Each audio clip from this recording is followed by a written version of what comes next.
নমস্কার বন্ধুরা, আমার রান্নাঘরে আপনাদের সবাইকে অনেক অনেক স্বাগত জানাই। আজকে আমি দুপুরের লাঞ্চের জন্য খুব টেস্টি একটা তরকারি রান্না করছি। আর গরমের দিনে কিন্তু এরকম তরকারি দুপুরবেলা গরম গরম ভাতের সঙ্গে খেতেও অনেক ভালো লাগে বন্ধুরা। তো এই তরকারিটা রান্না করার জন্য আমি একটা বড়া বানিয়ে নেব। তো আমি এখানে এক বাটি মটর ডাল 2 ঘন্টার জন্য ভিজিয়ে রেখেছিলাম। ডালটাকে একটা মিক্সিং জারের মধ্যে নিয়ে নেব। তারপরে আমি এই ডালের মধ্যে দিয়ে দেব 4টে কাঁচা লঙ্কা, একটু আদা আর একটু হিং দিলে কিন্তু বড়া থেকে সুন্দর একটা ফ্লেভার আসবে হিঙের। তারপরে সামান্য জল দিয়ে এরকম শুকনো শুকনো একটা পেস্ট বানিয়ে নিয়েছি দেখুন। এবারে পেস্টটাকে একটা বড় বাটির মধ্যে নিয়ে নেব।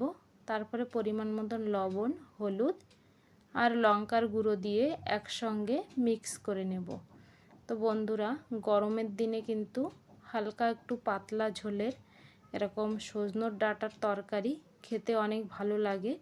আর সজনের ডাঁটা কিন্তু খাওয়া অনেক উপকার আমাদের শরীরের জন্য। তো বন্ধুরা, আমি কিন্তু এখানে বড়াটা মটর ডাল দিয়ে তৈরি করছি।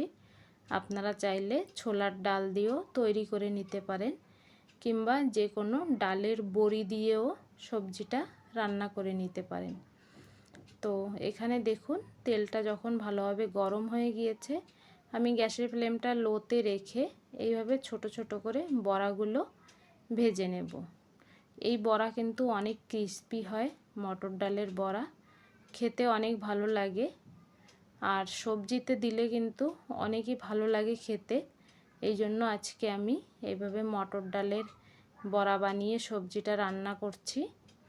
তারপরে বড়াগুলো এইভাবে উল্টে পাল্টে ভালো সুন্দর করে লাল লাল করে ভেজে নিতে হবে। খুব সুন্দর মুচমুচে হবে বড়াগুলো। তারপরে মুচমুচে হয়ে গেলে, সুন্দর একটা কালার এসে গেলে বড়া সবগুলো আমি তুলে নেব। আর এই রান্নাটা করতে কিন্তু অনেক বেশি সময়ও লাগে না, আর অনেক কিছুও লাগে না। সামান্য তেল মশলা দিয়েই এই রান্নাটা হয়ে যায়। আপনারা দেখতে পাচ্ছেন বড়াটা কত সুন্দর মুচমুচে। আপনারা কিন্তু এইভাবেও বড়াগুলো খেতে পারেন। এবার এখানে আমি একটা আলু আর কিছু সজনের ডাঁটা এইভাবে লম্বা করে কেটে নিয়েছি আলুটাকে। আর নিয়েছি একটা টমাটার কেটে নিয়েছি। তারপরে কড়াইতে সামান্য একটু সরষের তেল দিয়ে ওর মধ্যে কালো জিরে দিয়ে দিয়েছি ফোড়নের জন্য। তারপরে আবার আমি একটু হিং দেব, কারণ নিরামিষ রান্নাতে কিন্তু হিং দিলে খেতে অনেক ভালো লাগে। তারপরে সামান্য একটু হলুদ গুঁড়ো দিয়ে দিলাম তেলের মধ্যে। এবার এখানে আমি 1 চামচ মতন আদা আর জিরের পেস্ট নিয়েছি। দুটো আমি একসঙ্গে শিলে বেটে নিয়েছি বন্ধুরা। তেলের মধ্যে দিয়ে দিলাম। আমি হলুদটা এই কারণে দিয়েছিলাম, আদা আর জিরে দিলে তেলটা ছিটে আসবে না, এই কারণে তেলের মধ্যে একটু হলুদ দিয়ে দিয়েছিলাম বন্ধুরা। নয়তো কিন্তু খুব তেল ছেটে ওর মধ্যে যে কোনো পেস্ট দিলে তেলের মধ্যে। তারপরে এখানে পরিমাণ মতন হলুদ আর লঙ্কার গুঁড়ো, আর দিয়ে দেব একটু আমি এখানে ধনের গুঁড়ো দিয়ে ভালো করে এখানে মশলাটা ভেজে নেব। তো বন্ধুরা, আপনারা দেখতে পাচ্ছেন কত অল্প মশলা দিয়ে রান্নাটা আমি করছি। গরমের দিনে কিন্তু বেশি মশলাওয়ালা সবজি খেতে ভালো লাগে না। এরকম অল্প অল্প মশলা দিয়ে একটু পাতলা ঝোল করে সবজি রান্না করলে কিন্তু খেতে অনেক ভালো লাগে। তারপরে একটু জল দিয়ে মশলাটাকে ভালো করে ভেজে নিতে হবে। জল না দিলে কিন্তু মশলাটা এখানে পুড়ে যাওয়ার সম্ভাবনা থাকবে। এই জন্য জল দিয়ে ভালো করে ভেজে নিয়েছি। তারপরে আমি এর মধ্যে দিয়ে দেব টমাটারটাকেও ভালো করে মশলার সঙ্গে মিশিয়ে নেব। আর টমাটারের উপরে এখানে আমি 1 চামচ মতন লবণ দিয়ে দিলাম। এবার আমি এই মশলাটাকে 2 থেকে 3 মিনিট পর্যন্ত কষিয়ে নেব একদম লো ফ্লেমে। টমাটারটা যখন একটু ভালোভাবে নরম হয়ে যাবে, আপনারা দেখতে পাচ্ছেন টমাটারটা নরম হয়ে গিয়েছে। এবার আমাদের মশলাটাও কিন্তু একদম রান্না হয়ে গিয়েছে ভালো করে। এবার আমি এর মধ্যে সজনের ডাঁটা আর আলু দিয়ে দেব। দিয়ে ভালো করে এইভাবে মিশিয়ে নেব। ভালো করে মশলার সঙ্গে সবজিগুলো মিশিয়ে নিয়ে তারপরে এখানে আমি এই সবজিটাকে 1 থেকে 2 মিনিটের জন্য একদম লো ফ্লেমে ঢাকা দিয়ে দেব। এইভাবে 2 মিনিট পরে ঢাকনাটা হটাবো। আর সবজিটা দেখুন এইখানে একটু ভালোভাবে ভাজা হয়ে গিয়েছে, তেলটাও অনেক ছেড়ে দিয়েছে। এবার সব কিছু একটু ভালো করে নাড়াচাড়া করে নেব কিছু সময়। তারপরে এর মধ্যে আমি পরিমাণ মতন জল দিয়ে দেব। জল কিন্তু আমরা ঠান্ডা জলই দেব, কোনো গরম জল এখানে দেওয়ার দরকার নেই, নর্মাল জল দিলেই হবে।